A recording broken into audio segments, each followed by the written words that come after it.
అందరికీ ఈరోజు నేను మరొక ఇంట్రెస్టింగ్ టాపిక్ తీసుకొచ్చాను. హనుమాన్ జయంతి 2025 హనుమంతుని పుట్టినరోజు సందర్భంగా ఆయనకు అంకితం చేయబడిన వేడుక హనుమాన్ జయంతి. ప్రతి సంవత్సరం ఈ రోజును చైత్రమాసంలోని పౌర్ణమి రోజున జరుపుకుంటారు మరియు ఈ సంవత్సరం ఇది ఏప్రిల్ 12న వస్తుంది. హనుమాన్ జయంతి 2025 తేదీ మరియు పూజా ముహూర్తం గురించి ఇప్పుడు తెలుసుకుందాం. హనుమాన్ జయంతి పండుగ గురించి ఈరోజు పండుగలు దేశవ్యాప్తంగా విభిన్నంగా ఉంటాయి. ఎందుకంటే ఈ రోజు చాలా ఉత్సాహంగా జరుపుకుంటారు. చాలామంది హనుమాన్ భక్తులు లేదా శిష్యులు ఈ పవిత్రమైన రోజున భగవంతుని ఆశీర్వాదం పొందడానికి హిందువుల ఉపవాసం లేదా వ్రతాన్ని కూడా పాటిస్తారు. దేశంలోని ప్రతి ప్రాంతం ఈ సందర్భాన్ని దాని స్వంత ప్రత్యేక పద్ధతిలో జరుపుకుంటుంది. ఇది మన బహుళ సాంస్కృతిక దేశానికి వెన్నుముక అయిన వైవిధ్యంలో ఏకత్వానికి ఒక చక్కని ఉదాహరణ. శ్రీరాముని ప్రియ అనుచరుడు హనుమంతుడి జన్మదినోత్సవాన్ని గుర్తు చేస్తున్నాను. ఈ రోజును హనుమాన్ జన్మోత్సవం అని కూడా పిలుస్తారు. ఈరోజు వేడుకలు వాస్తవ పండుగకు కొన్ని రోజుల ముందు ప్రారంభమవుతాయి. ఇది హిందూ పంచాంగం ప్రకారం వైశాఖ మాసంలో లేదా చైత్ర మాసంలో వస్తుంది. అయితే దేశంలోని దక్షిణ ప్రాంతాలలో అంటే తమిళనాడు మరియు కేరళ రాష్ట్రాల్లో ఈ పండుగను స్థానికంగా మార్గలి అని పిలువబడే ధనువును జరుపుకుంటారు. హనుమాన్ జయంతి పూజ ఎలా చేయాలి? ఈ పవిత్ర దిన వేడుకలు తెల్లవారుజాము నుండే ప్రారంభమవుతాయి. ఈ శుభప్రదమైన పండుగ పూజా విధి ద్వారా మిమ్మల్ని తీసుకెళ్తాము. భక్తులు ఉదయాన్నే లేచి స్నానం చేయాలి. దీని లోతైన ధ్యానంతో అనుసరించండి. అత్యంత భక్తితో హనుమాన్ పూజ చేస్తానని సంకల్పం లేదా ప్రతిజ్ఞ తీసుకోండి. చెక్క చౌక్య లేదా స్టోల్ పెట్టి శుభ్రమైన పసుపు వస్త్రాన్ని కప్పండి. హనుమంతుడి విగ్రహాన్ని చౌకీపై తూర్పు ముఖంగా ఉండేలా ఉంచండి. చౌకీకి కుడి వైపున నెయ్యి లేదా నూనె దీపం వెలిగించండి. గణేశుడిని ప్రార్థించి ఎటువంటి ఇబ్బందులు లేకుండా ఆచారాలను పూర్తి చేయడానికి ఆయన ఆశీస్సులు కోరుతూ పూజను ప్రారంభించండి. హనుమంతుడి విగ్రహంపై కొంత పవిత్ర జలాన్ని చల్లుకోండి. పవిత్ర జలం పచ్చిపాలు, తేనె, నెయ్యి, పెరుగు మొదలైన వాటిని ఉపయోగించి విగ్రహానికి అభిషేకం చేయండి. అభిషేకం చేసిన తర్వాత విగ్రహాన్ని శుభ్రమైన వస్త్రంతో తుడవండి.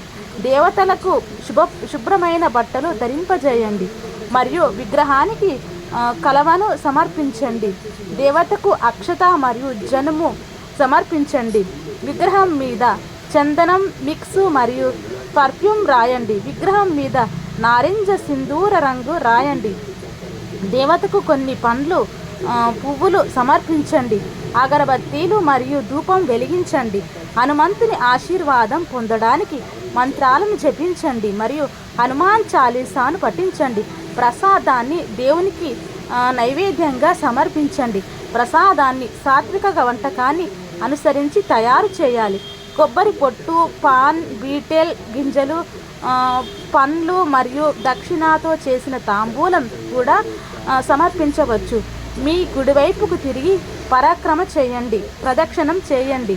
ఆరతి ఇవ్వండి. మీ చేతులు కలిపి సంపన్నమైన భవిష్యత్తు కోసం ప్రభు ఆశీర్వాదాలను కోరుకోండి. హనుమాన్ జయంతి యొక్క జ్యోతిష శాస్త్ర ప్రాముఖ్యత. ఈ శుభ సందర్భాన్ని చైత్రమాసంలో శుక్లపక్ష తిథి 15వ రోజున జరుపుకుంటారు. ప్రతి సంవత్సరం చైత్ర పౌర్ణిమ లేదా పౌర్ణమి రోజు ఈ పండుగ రాకను సూచిస్తుంది. గ్రంథాల ప్రకారం హనుమంతుడు అతీంద్రియ శక్తులకు అధిపతి మరియు అతను ధైర్యం, కరుణ మరియు విధేయత అనే లక్షణాలను సూచిస్తాడు. ఆయన పూజనీయమైన వ్యక్తిని జరుపుకోవడం వెనుక ఉన్న జ్యోతిష శాస్త్ర ప్రాముఖ్యత ఏమిటంటే మన జీవితాల నుండి దుష్ట శక్తులను మరియు ప్రతికూలతను దూరం చేయడం. హనుమాన్ చాలీసాను పఠించడం ద్వారా హనుమంతుడు కలిగి ఉన్న అదే ధైర్యం మరియు ధైర్యాన్ని పొందాలని చెడు శక్తులతో పోరాడటానికి వారికి సహాయపడాలని కోరుకుంటాడు. భగవంతుని నుండి అంతర్గత బలాన్ని పొందడానికి మరియు సంతోషకరమైన మరియు సమృద్ధిగా జీవితాన్ని గడపడానికి ఈ రోజును జరుపుకుంటారు. హనుమాన్ జయంతి పండుగ ప్రాముఖ్యత. హిందూ మతంలోని అనేక గ్రంథాలు ఒక పురాతన సామెతను సూచిస్తాయి. దీని ప్రకారం రాముడి ఆశీర్వాదం పొందాలనుకుంటే మర్యాద పురుషోత్తమాన్ని చేరుకోవడానికి హనుమంతుని ప్రార్థించాలి. రాముడు ఒకరి దుఃఖాలు మరియు కష్టాలను తీర్చడంలో సహాయపడతాడని చెబుతారు. కానీ ఆయనను పవనపుత్ర హనుమంతుడు ద్వారా మాత్రమే చేరుకోవచ్చు.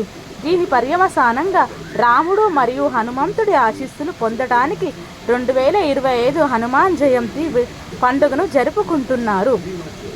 హనుమంతుడిని ప్రార్థించడం వల్ల ఒకరి మనస్సు నుండి భయాన్ని తొలగించవచ్చును చెబుతారు. ఆయన సంకట మోచకుడు మరియు శ్రీరాముని అభిమాన భక్తుడు కాబట్టి ఆయన రక్షణలో అపారమైన శక్తి ఉంది. తనను ప్రార్థించే వారికి ఆయన తన ఆశీస్సులను ప్రసాదిస్తాడు. వారి జీవితాలను ఆనందంతో నింపుతాడు. ఈ కారణం వల్లనే హనుమాన్ చాలీస పారాయణం దుఃఖాన్ని తొలగించడంలో మరియు ఒకరి మనస్సును బలంగా మరియు భయం లేకుండా చేయడంలో సహాయపడుతుందని చెప్పబడింది. హనుమాన్ జయంతి పండుగతో సంబంధం ఉన్న ఆచారాలు.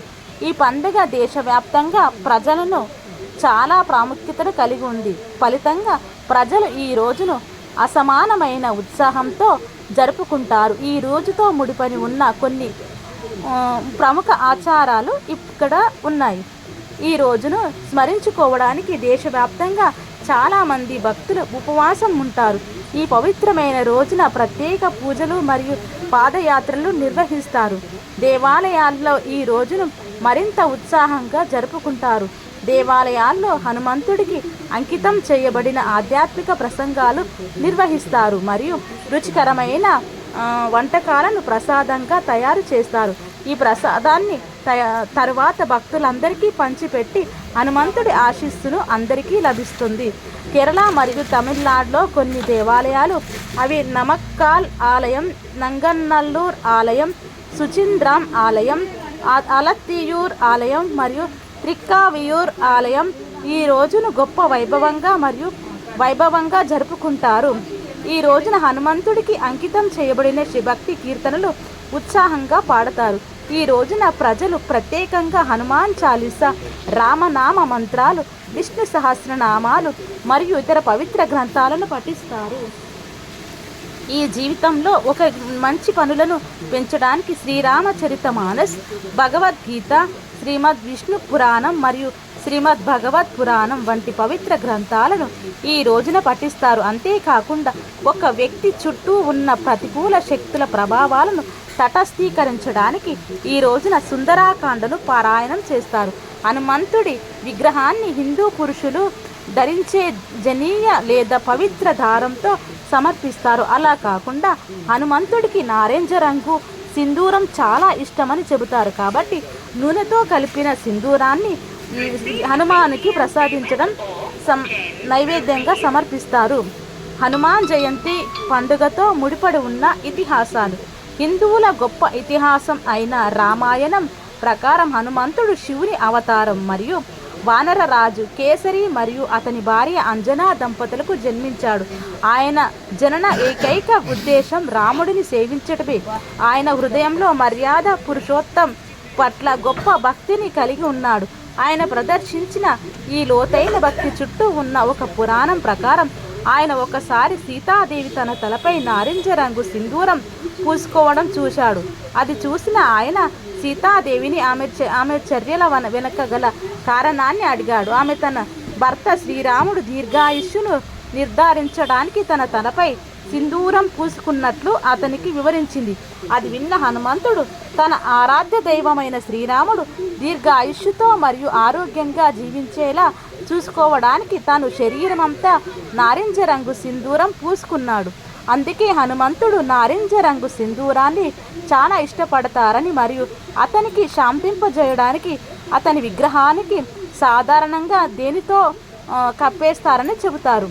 మనలో హనుమంతుడి లాంటి ధైర్యాన్ని నింపడానికి మన భయాలన్నిటినీ మనల్ని మనం రక్షించుకోవడానికి, మన జీవితాల నుండి అన్ని దుష్ట శక్తులను తరిమి కొట్టడానికి హనుమాన్ జయంతి జరుపుకుంటారు. ఇది దైవిక భగవంతుడు హనుమంతుడిని శాంతింపజేసే బలం మరియు తేజస్సుతో నిండిన జీవితం కోసం ఆయన ఆశీస్సులు పొందే రోజు. అందరికీ హనుమాన్ జయంతి శుభాకాంక్షలు ముందుగానే తెలియజేసుకుంటూ అందరూ భక్తి శ్రద్ధలతో హనుమాన్ జయంతి జరుపుకోవాలని మనస్ఫూర్తిగా కోరుకుంటున్నాను. అందరికీ థ్యాంక్ యూ సో మచ్.